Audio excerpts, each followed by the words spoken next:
আজকে আমি বাংলা শব্দের একটি বানান নিয়ে আলোচনা করব। এই বানানটি নিয়ে অনেক বিতর্ক করছেন, অনেকে হয়তো তারা না বুঝেই করছেন। তো আজকে এই ভিডিওটা দেখার পরে যারা বিতর্ক করছেন তাদের হচ্ছে যে সেই বিতর্কের অবসান করবে আর কি।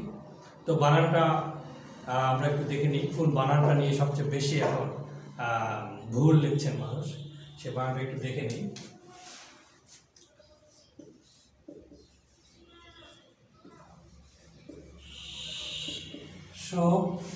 সহকারী। এখন অনেকেই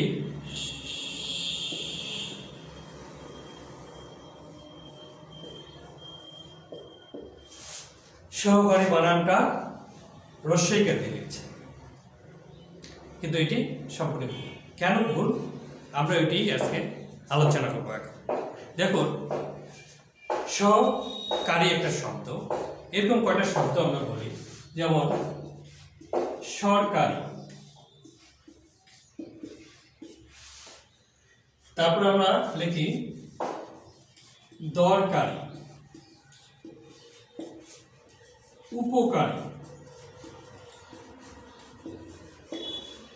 বিশেষ করে যখন সরকারি বানানটা রস্বইকার হয়ে গেল, তখন অনেকেই ভাবলেন যে সহকারী বানানটাও তাহলে রস্বইকার দিয়ে লিখতে হবে। আসলে এই ধারণাটা সম্পূর্ণ ভুল। আমরা এখন আলোচনা করব যে এটি আসলে কেন ভুল। ঠিক আছে, তো বাংলা বানানের একটা নিয়ম আছে। নিয়ম হচ্ছে যে তৎসম শব্দ ছাড়া বা বিদেশি কোনো শব্দে দীর্ঘিকার লেখা যাবে না, এটি একদম পরিষ্কার কথা। তো নিয়মটা কি বানানের, যে কোনো বিদেশি শব্দে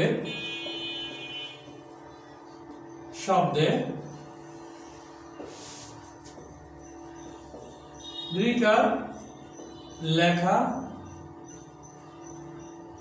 যাবে না।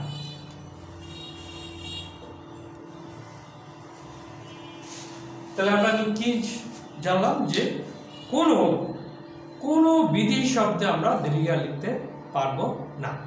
তাহলে এখন আমরা জেনে নিই যে এই যে আমি শব্দগুলো লিখছি, এই শব্দগুলো কোনটো বিদেশি এবং কোনটি সংস্কৃত শব্দ। প্রথমে আমরা সহকারীটা জানি। তাহলে সহকারী শব্দটা হচ্ছে সংস্কৃত শব্দ। স্বাভাবিক এখানে আমরা দীর্ঘিকার ব্যবহার করতে পারব।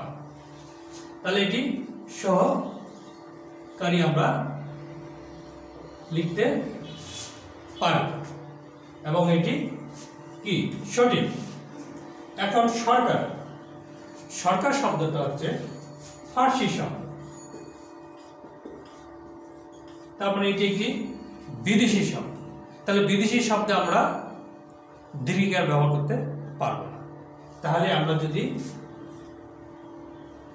তাহলে সরকারি এটি হচ্ছে ভুল শব্দ।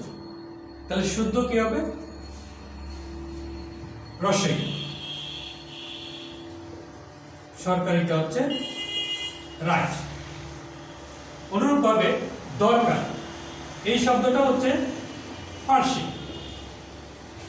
তাহলে এই শব্দ আমরা দীর্ঘিকার ব্যবহার করতে পারবো না। তাহলে আমাদেরকে কি ব্যবহার করতে হবে? রস্বইকার। তাহলে আমরা দেখি শুদ্ধটা কি, দরকারি, এটি হচ্ছে সঠিক শব্দ। আবার উপকার, এটি হচ্ছে সংস্কৃত শব্দ। তাহলে এখানে আমরা উপকারী লিখতে পারি, এটি রাইট। তাহলে নিয়ম অনুযায়ী আমরা নিয়মটা জানলাম যে কোনো বিদেশি শব্দে দীর্ঘিকার লেখা যাবে না।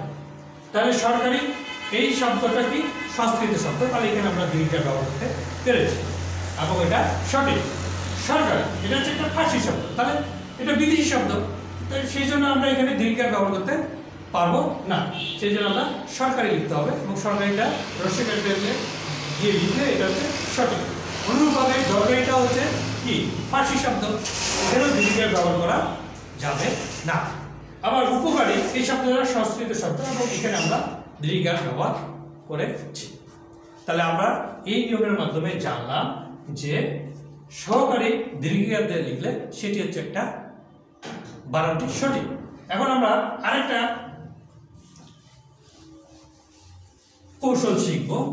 কৌশলটা হচ্ছে এরকম, সহকারী এর যদি আমরা অর্থ করি তাহলে কি হয়, যিনি কাজে কি সাহায্য করেন।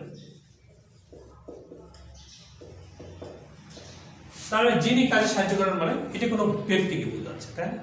তাহলে ব্যক্তিকে বোঝায় এরকম শব্দে যদি কারি থাকে সেটা দীর্ঘিকার হয়। যেমন ধরেন হত্যাকার, তাহলে এখানে আমরা দীর্ঘিকার দেব, যিনি হত্যা করেছে।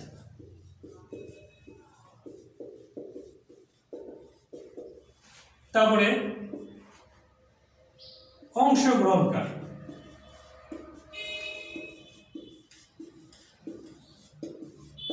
যিনি অংশ নিয়েছেন। তারপরে হচ্ছে ছিনতাইকারী,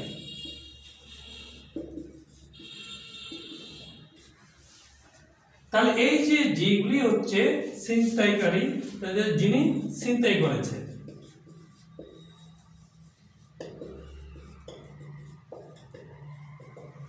অংশগ্রহণকারী, যিনি অংশগ্রহণ করেছে।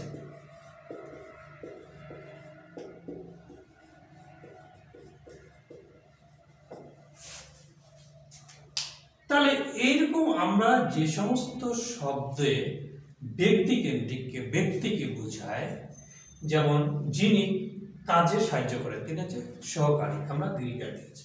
হত্যাকারী, তাহলে এখানে দীর্ঘিকার দিয়েছি, যিনি হত্যা করেছেন। অংশগ্রহণকারী, যিনি অংশগ্রহণ করেছেন। ছিনতাইকারী, যিনি ছিনতাই করেছেন। এই যে ব্যক্তিকে বোঝায় এইরকম শব্দে কারিটা দীর্ঘিকার হবে। এটি একটি কৌশল মনে রাখার জন্য।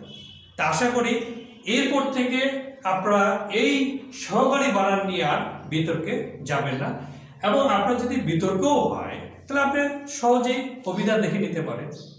আমাদের সকলের বাড়িতে একটি করে বাংলা অভিধান রাখলে আমরা সহজেই ভুল বানানগুলো আমরা সময়ান্তে দেখে নিতে পারি, এবং আমাদের ভাষার প্রতি যে আমাদের একটা দায়িত্ব সেটাও আমাদের পালন করা হয়ে যাবে। তো আমরা আশা করি আজকের এই ভিডিও যারা দেখবেন তারা সহকারী বানানটা ভুল হবে না বলে আমি আশা ব্যক্ত করছি। ভালো থাকবেন।